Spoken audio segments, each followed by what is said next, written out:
Hello, it's September 2023, and this video is inspired by an interview with Karrie Smith. Now, her story reminds me of Cassie Jaye's story, except Miss Smith's story is on a broader scale. Now, she starts off with her story by talking about her being, in her words, a former SJW, and the interview talks about how she broke away from this cult. These are her words, as well as the interviewer's words. And she starts to talk about how, for example, her upbringing in the south of the United States, Christian-based, and then how she went to university to study her profession, but she also minored in gender studies and feminism and everything else. And this was the beginning of her indoctrination into becoming an SJW. And it's a very interesting story to hear. And she describes how her life was like, always worried, fearful, never happy, because she had no peace. She was always worrying, is this politically correct and everything else. She went as far as to editing things online, I guess, as a form of a fact checker and being on the correct side of history. We've all heard that before. And she was a producer. I guess she went into the comedy field, and she openly says how they were putting agendas into the comedy shows and talk shows. And all this was reaching out to the masses and socially conditioning them, social engineering them to think a certain way. And then she went on to say, for example, how during her career and her social justice activities, she was always not able to make an argument to support whatever position that she's was standing for at the time. Again, it's very interesting, and I recommend for people to watch this because it relates to any topic, not just, for example,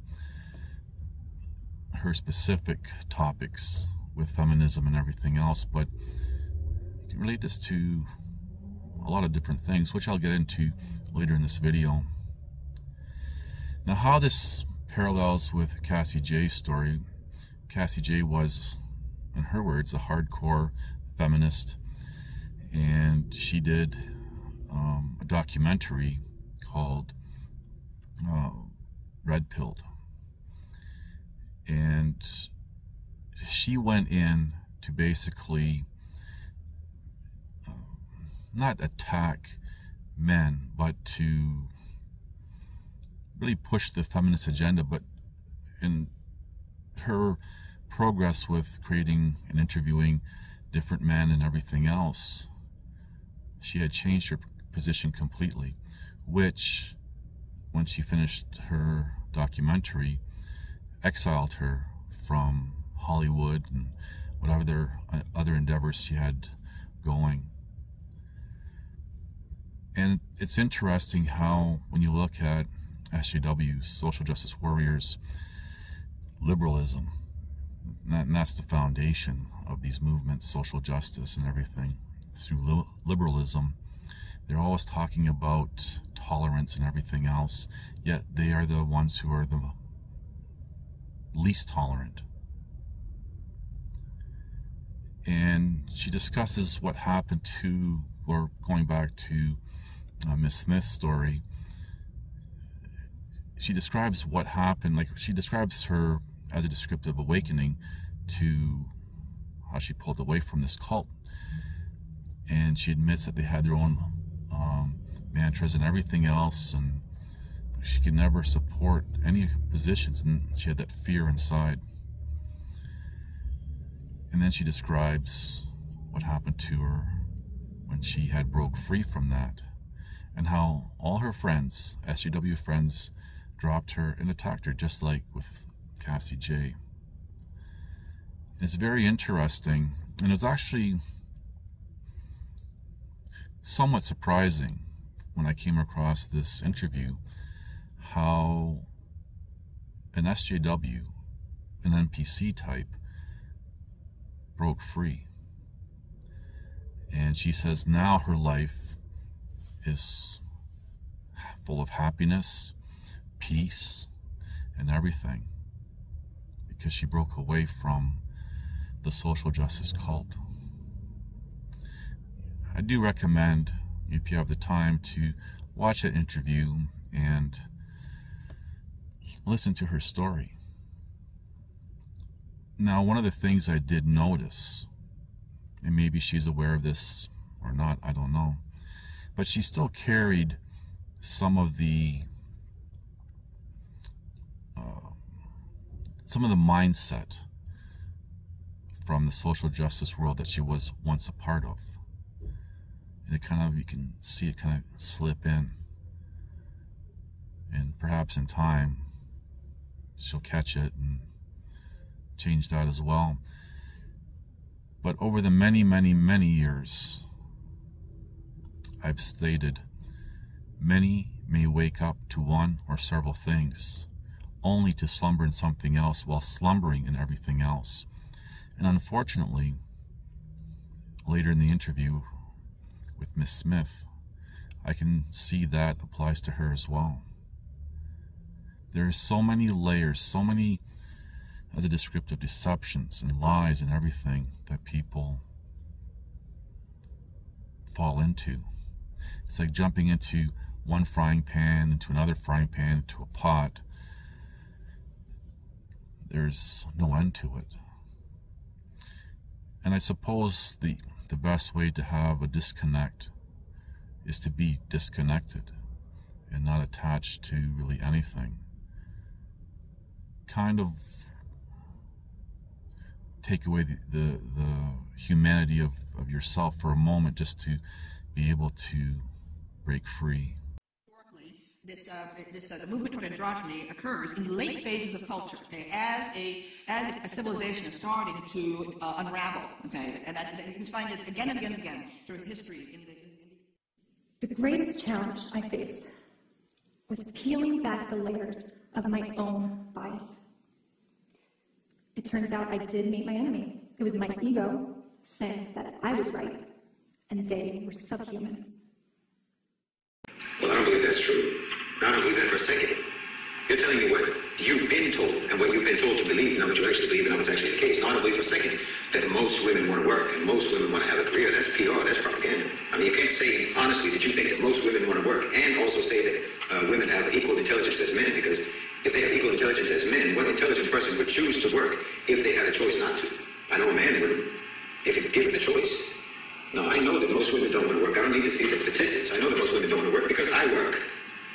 So I know what it's like. No, you can only convince a woman or anyone else that it's wonderful. It's just so fulfilling to dress up in business clothes and go to an office all day if they've never worked. You can maybe sell that message to young, inexperienced people, but anyone who has been in the workforce for any length of time will tell you it is not exactly living the dream. But you know who is living the dream? You know who really is living the dream? Married women in Dubai, married women in Saudi Arabia. And not just because they get to go on shopping sprees with their husbands, gold credit cards, but because due to the fact that they have so much support from their family, so much support from their husbands, so much support from their fathers, so much support from what you would call patriarchy. You probably didn't know that women in the UAE and women in Saudi Arabia own a higher percentage of small and medium-sized businesses than women in America, by at least 10%. That's ownership, that's entrepreneurship, not employeeship. But of course, they're oppressed, right? No, most people don't want to work. Now, obviously, there are exceptions, and there are people who can, genuinely derive a lot of satisfaction from their work. But we all know that they could find infinite other ways to achieve that and better than that level of satisfaction if they weren't wage slaves and had control of their time. Should women have the right to work? You understand what incredibly deceptive language that is? In your society, do they have the right not to work? That's a better question. I mean, look at how they manipulate language around this issue. Instead you have to work. They say that you have a career or you have a job, as if it's something that you gain, as if it's something, something that you have, rather than talk about all the things that you lose by having that, all the things that you have to let go in order to keep hold of that job. They say you have a career, but what they mean is your employer has you. And that's where you spend most of your time. That's where you spend, most of your waking hours, 8, 9, 10 hours a day, plus however long it takes you to commute. So maybe up to around half of a 24-hour day. You're either going to work, at work, or coming home from work. And then you get, if you're lucky, maybe 4 or 5 hours a day off, 4 to 5 hours a day left of free time. Look at that phrase, free time. Because, yes, in your free, democratic, liberated, independent country, most citizens only get about 4 to 5 hours a day of freedom. Because the rest of the time, you're at work. And work is extremely not democratic, not free, and you have no independence. You do what you're told, you wear what you're told, you eat when they let you. Your time is not your own. In some places, you even have to ask permission to use the restroom. So most of your waking hours are actually spent in a thoroughly totalitarian environment, in the land of the free and the home of the brave. And you get maybe 4 or 5 hours a day of freedom. And you're telling me that women want that? No. The system wants that for women. And has made it largely unavoidable because the cost of living is too high. Or anyway, the cost of supporting the lifestyle, maintaining the lifestyle that your society teaches you that you must have if you are to be regarded as a worthwhile and successful human being. They made it necessary for women to work. And human beings have a great capacity to convince themselves that they are actually in favor of things that have been imposed upon them. So they tell themselves that they actually want the thing that they have no choice but to accept. Then, of course, on top of that, you have all this propaganda about how wonderful and how fulfilling it is to sell your time and your labor to an employer, to rent yourself out to your employer. And you have people, excuse me, but like yourself, spreading the propaganda.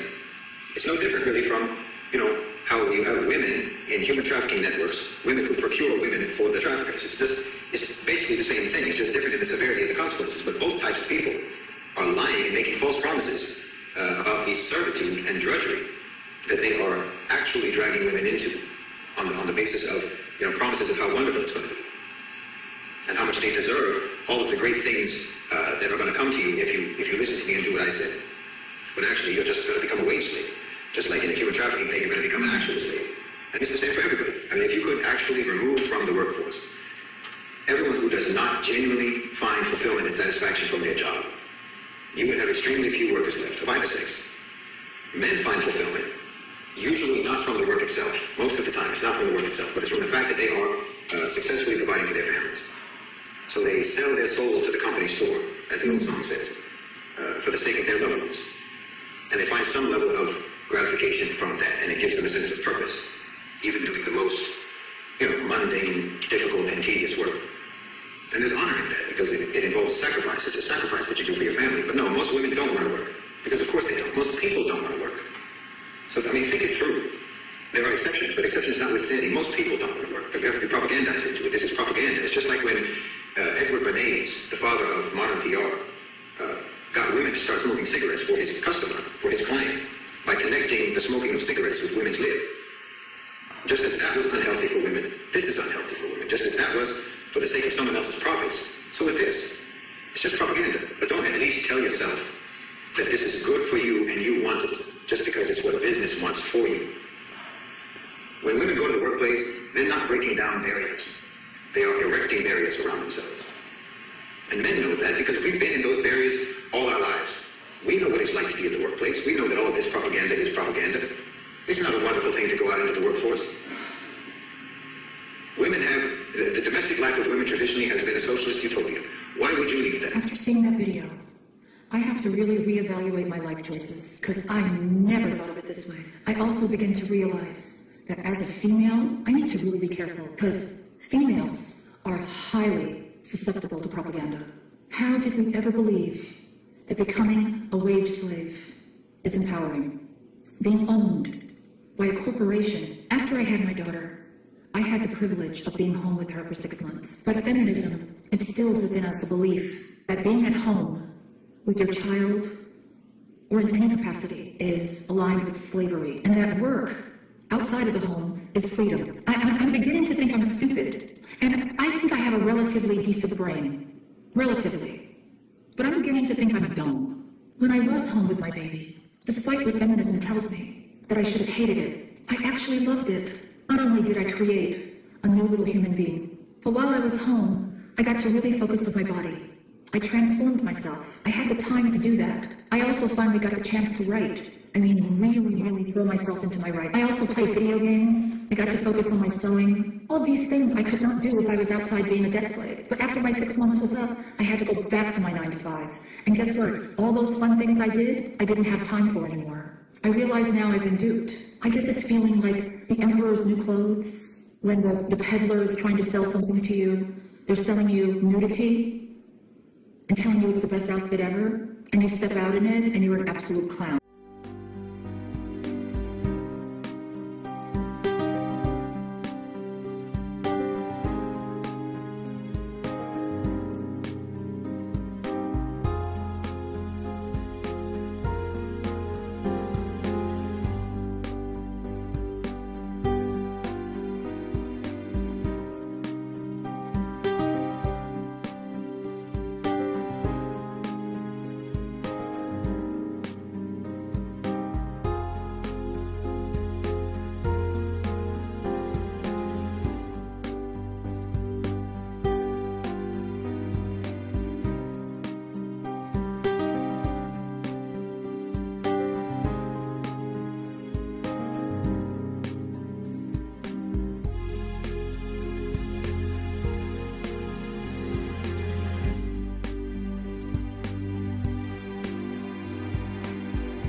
We were talking and started laughing.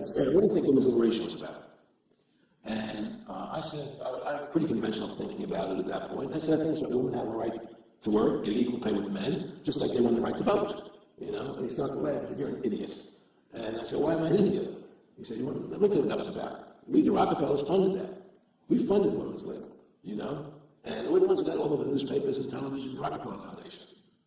He says, and you want to know why? He says, there were two primary reasons. And one reason was we couldn't tax half the population before women's lib.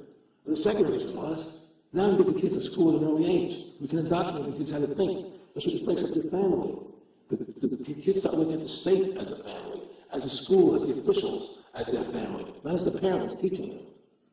And now, for a long time, years, I've been saying that within the alternative types, the alternative media, the truther types, even the freedom types,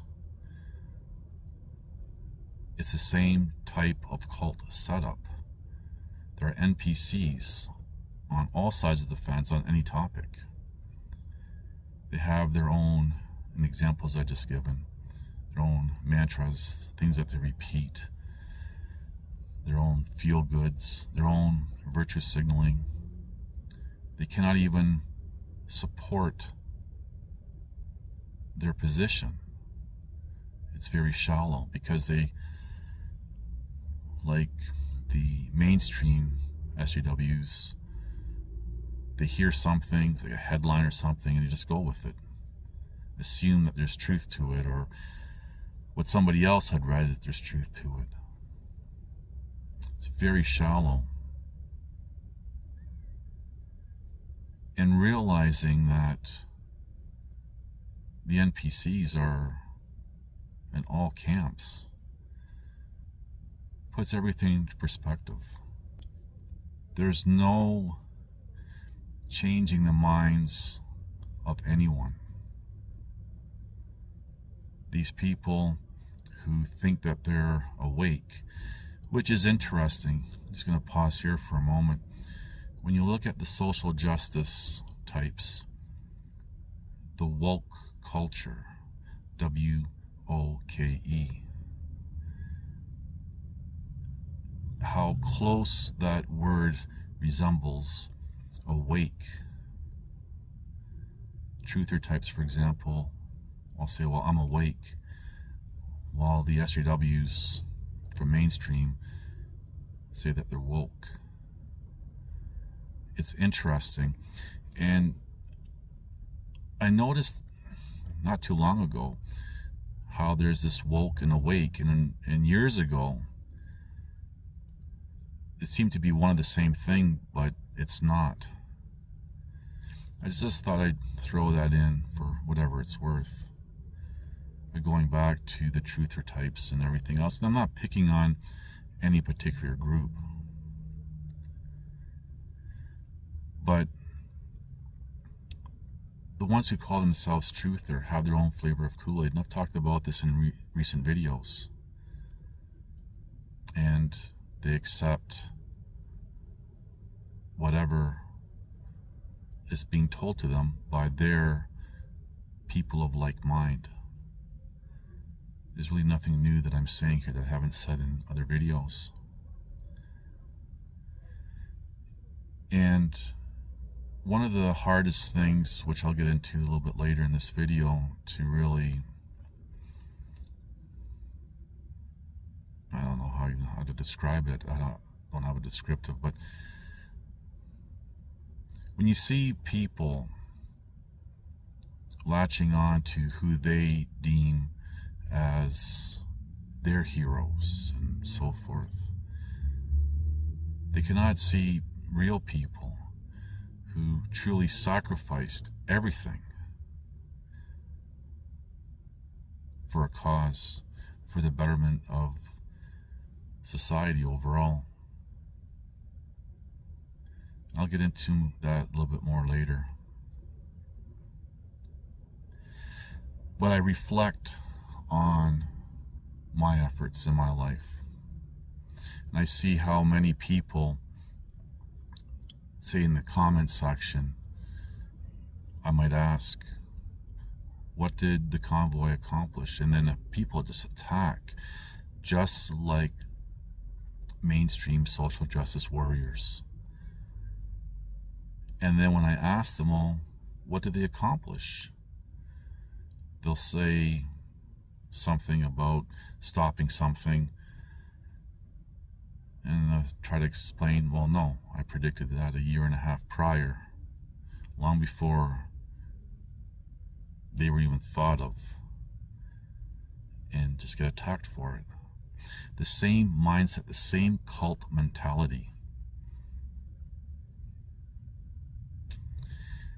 And I've said, even in this video, not moments ago, there's no changing the minds of anyone. However, Smith's story shows that, well, out of the million social justice warriors, she was one that was able to break free from that cult. So perhaps there are others within the truther community that will break free from that cult. In between all these other descriptive cult mindsets, whatever you want to call it, or positions in society, with everything going on, there's slivers of individuals who are looking at all sides going, you're all messed up. It's kind of a hard place to be. And that's why I keep saying, the only thing you have to do is to survive.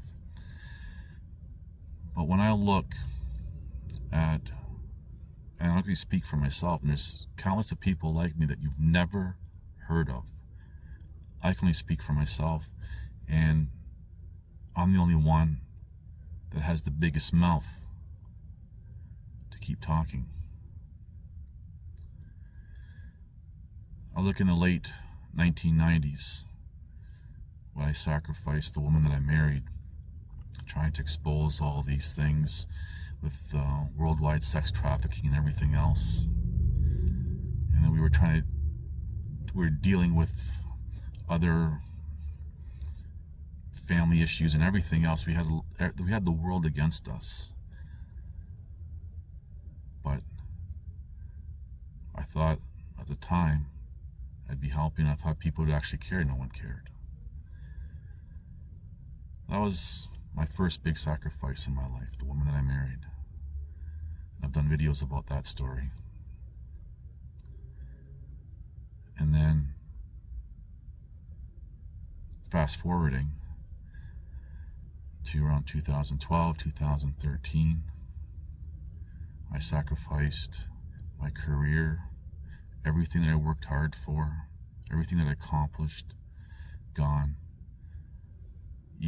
I was even crippled over it on May 4th, 2013 by 2 former officers. They shut me up. And they pretty much testified to that, which is missing from the trial transcripts, but I digress. And the stress over the years taking its toll on my health, to now, where my health is not very good. That's sacrifice. I'm not looking for a pat on the back or any sympathy or empathy or any of that nonsense. I'm not. I'm just stating things as a matter of fact. I stood alone. I still stand alone. I'm still talking, and I will to my end. But I suppose really seeing everyone focusing on these online celebrities, and you try to point and say, hey, look, these people that you're putting on a pedestal, they're not who you think they are. Or these people who are being called heroes and everything else, they're part of the problem, and trying to highlight that and explain it. Get the same resistance as we see in the mainstream social justice movement, the same cult mentality. You know, I've said for years, over a decade actually, if you're free, act free. But people are so socially conditioned and drink the Kool-Aid that they can't even see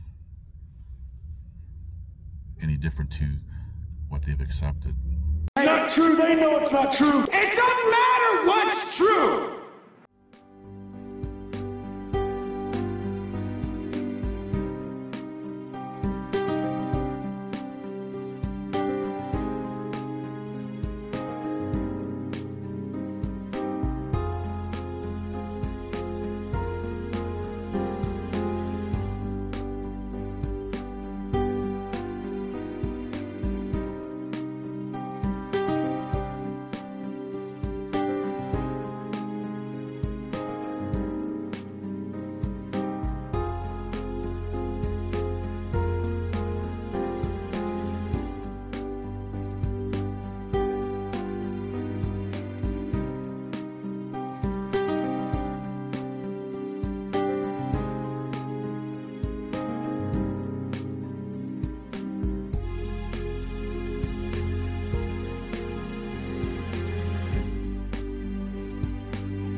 And over the years, people have asked me, for example, would I do it again? Would I try to help others at the risk of sacrificing whatever I have left? And my answer has been, I hope my answer would be no. Because as I sit here right now, after over 10 years now, living as I have been in the aftermath, it's not worth it.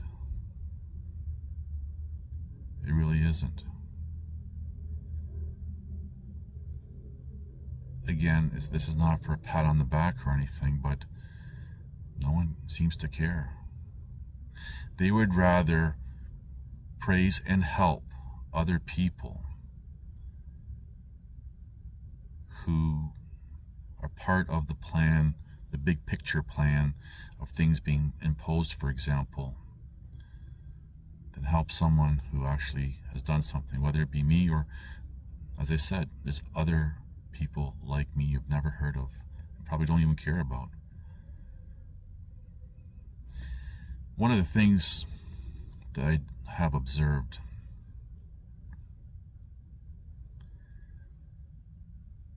the people that are being called heroes and stuff, say for example as it relates to events in the past year or two,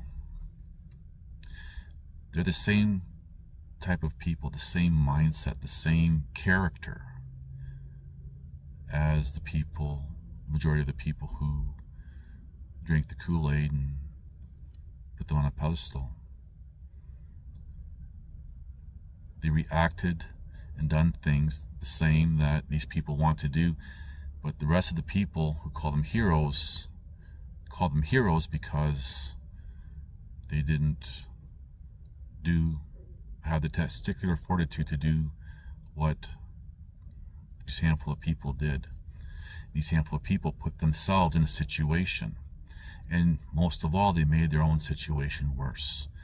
Rather than, for example, taking it to the courts or whatever the case may be, they just made things worse for them. For example, breaching court orders and going to some extremes.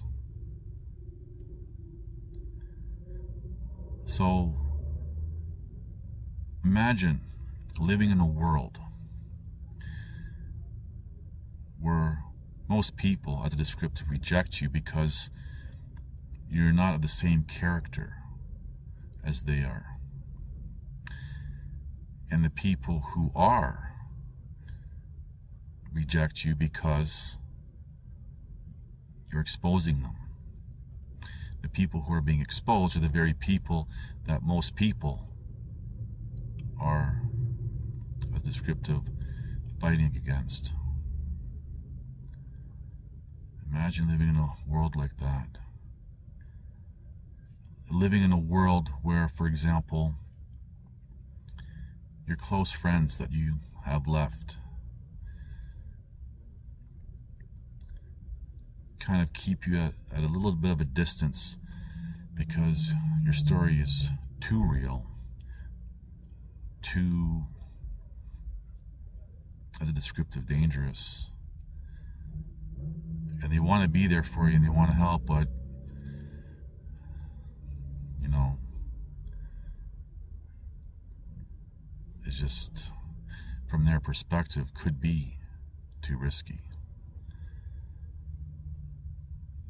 And you really have to ask yourself, all these people that, what I call online celebrities, feeding the alternative media types, the truther types, the freedom types, why are their lives not destroyed? In fact, they're prospering. And the people who are being praised as heroes and everything else, yeah, sure, they're going through a little bit of a hiccup, do their own doing, but lives are not ruined. Physical health is not ruined. They haven't lost anyone that they loved.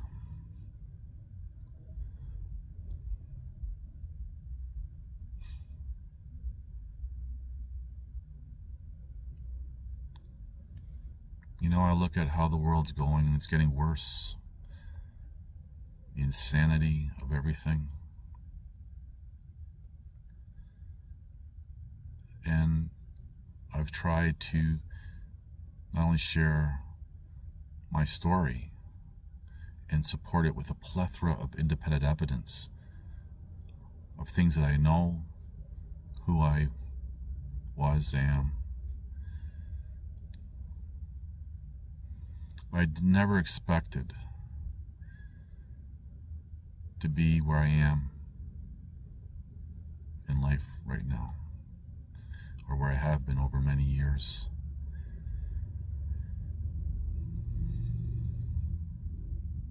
I think back, surviving minus 44 Celsius, sitting here looking at snowstorms, the first snow, sitting during the day by the fire pit, sitting comfortably, not too cold, and then by the next morning, a foot of snow. And you feel the cold progressing with each day. Sitting in the middle of nowhere in the wilderness, Christmas Eve, no one around.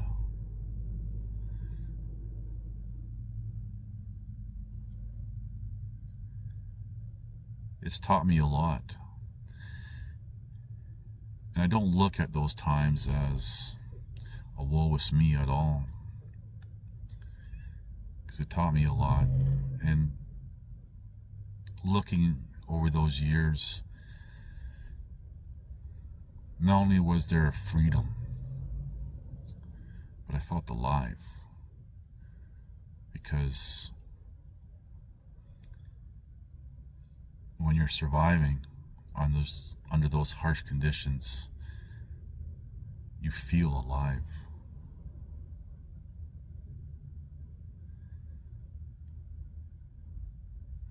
Many years,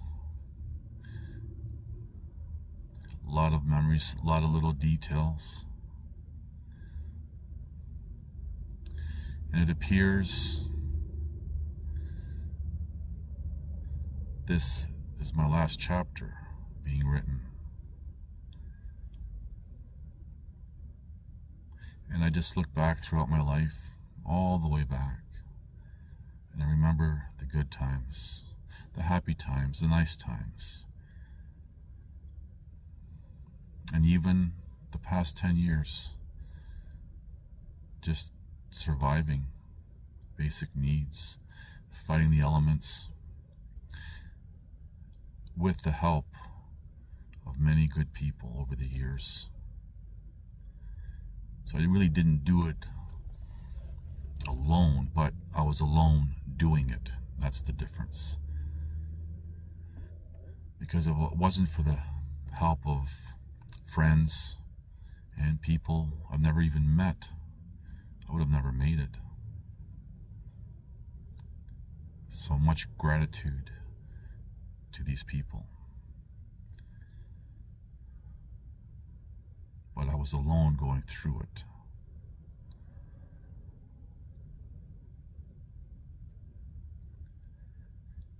One of the things I really try to emphasize with people is what has kept me going, not only all these years, but my whole life, with everything that I've had to endure since childhood.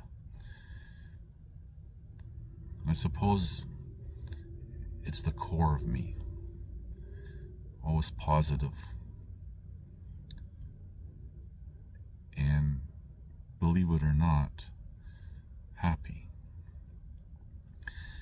with some peace mixed in. And I will say that that peace comes from the Most High.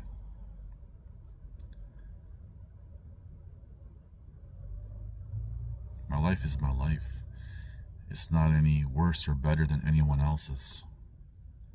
I've done things and been places where almost everyone hasn't been.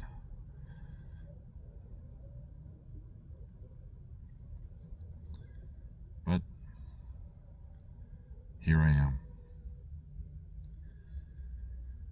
dealing with my biggest battles with my health, and whatever the future holds for me this coming winter, it will be what it will be.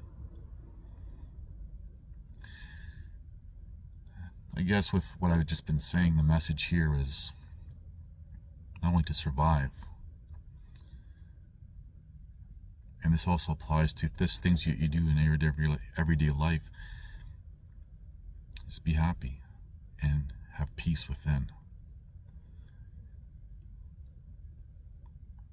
That's it. Be happy within and have peace within, and you will survive.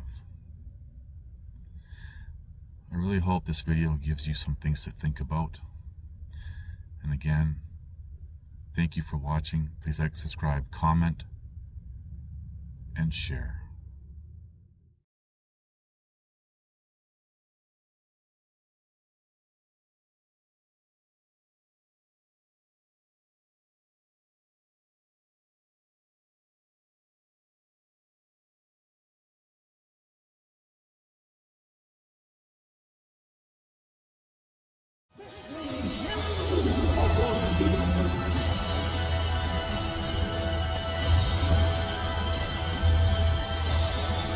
Listen to this and write it down if you can't remember it. You're never going to outgrow warfare. You simply must learn to fight. I hear people saying to me all the time, when is it going to get easier? When you die.